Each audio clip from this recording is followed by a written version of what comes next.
பிடிக்கிறதுக்கு நல்லதுதான். இசைக்குத்துறை ராசி என்றைக்கும் அவர் ராஜா தான். அது தெரிஞ்சதான் இது. ஆமாம், வரவழைக்கிறதோட நாகூர் ஆண்டவரே வந்திருக்காரு. ஆண்டவர் ஆண்டவர் ஜாதகத்துக்கு எவ்வளோதான் பிரச்சனை இருந்தாலும் சரி, நம்மளை மாதிரி உள்ள மனசாட்சி சொல்லி முறையிட்ட விட நேருக்கிட்ட சொல்லி முறையிடுவது மிக நல்லது இந்த ராசிக்கு. அதோட கோயில் வந்து வாரியாக போகிறீங்க எல்லாம் ஒரு நல்ல விஷயம் தான். ஆனால் கோயிலுக்கு வந்ததை விட கொஞ்ச நாளைக்கு இந்த சூரிய பகவானை கும்பிட்டீங்கன்னா மிக மிக நல்லது. நல்ல ஆரோக்கியம் நம்ம வீட்டு வாசலில் இருந்து நீங்கள் வழிபாடு பண்ணுறது ரொம்ப நல்லது. பெற்றவங்க பெரியவங்க புத்திமதி சொன்னால் கண்டிப்பாக பெற்றவங்க கொஞ்சம் கொஞ்சமாக அது கேட்கணும். ராசிக்கு என்ன காரியம் செவிச்ச பிறகு அடுத்தவங்க சொல்லிக்காங்க. செவிக்கிறதுக்கு முன்னாடி எதுவும் வந்து பப்ளிக் பண்ணாதீங்க. அதே மாதிரி தர்மமும் செய்யணும். ராசிக்கு தர்மம்னா அன்ன தர்மம் அதிகம் செய்யணும். கீழே தர மாட்டேங்கான் கரெக்டாக சொல்லுவீங்க. பசிக்கினா சாப்பிட வாங்கி கொடுங்க. அதில் உங்கள் வீட்டு வாசலில் வந்து யாராவது பசிக்குன்னு கேட்டால் நீங்கள் சாப்பிட்ற சாதங்களும் வேறு குறையெல்லாம் ஒன்று அதாவது நல்லா இருக்குது. அதில் மேரேஜ்லாம் உங்களோட அது லவ் மேரேஜ்லாம் ஆல்ரெடி கல்யாணம் முடிய போகுது அடுத்த வருஷம்.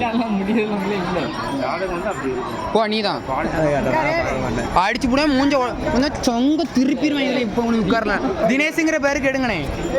வீடியோ முருகிற மாதிரி 2 குண்டாட்டி வரும்.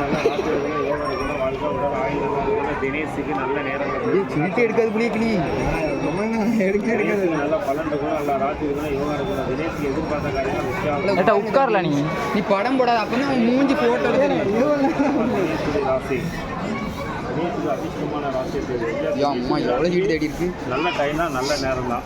கிரகமே வான்னு கேட்டால் கூட உங்களுக்கு கிரகம் வந்து வராது என்பதை தான் உங்களுக்கு கூட இருக்கலாம். கண்டிப்பாக அனுபவம் வராது. நல்லது தான். மந்தையில் வந்து உங்களுக்கு 6 மங்கலம் தொடலை வந்து காடெல்லாம் சுற்றி பார்த்து அவருடைய பாட்டில் வந்து கம்பீரமாக நிற்க வேண்டிய கேட்டால் இது நல்லது தான். ஆனால் உங்களுடைய ராசி பலனுக்கு வந்து உங்கள் தலைவருங்கிற பட்டம் உங்கள் ஜாதகத்துக்கு ஆகாது. தலைவருங்கிற பட்டம் தலைவர்னா அரசியலெல்லாம் ஈடுபடக்கூடாது. அதான் வாய் செருப்படி இன்னும் கொஞ்சம் வாங்க போகிறாங்க. கொஞ்சம் அப்படி தான் பேசிட்டாலே தான் கரெக்டாக சொல்லிட்டீங்க. அதே மாதிரி நாட்டாவே பண்ணக்கூடாது. ஒரே வார்த்தை சொல்ல போனால் எங்கே போனாலும் நீங்கள் எங்கே வந்தாலும் சரி கோவிந்தான்னு போய்க்கணும். அடுத்தவங்களுக்கு நல்லது சொல்வது வைப்பது அதெல்லாம் தேவையில்லை. உங்கள் வார்த்தையை வந்து மதித்து உங்களுக்கு ஏதாவது ஒரு ஐடியா கேட்டால் மட்டும் நீங்கள் சொல்லிக்காங்க. ஒரு புத்திமதிகள் சொல்லலாம், ஒரு வழி ஒன்று காட்டிக்கலாம். அதே மாதிரி யாருக்கும் ஜாமீன் சப்போர்ட்டும் பண்ணக்கூடாது. பண விஷயம், பெண்கள விஷயம், இடம் பிரச்சனை, வீட்டு பிரச்சனை இதெல்லாம் நீங்கள் தலையிடக்கூடாது.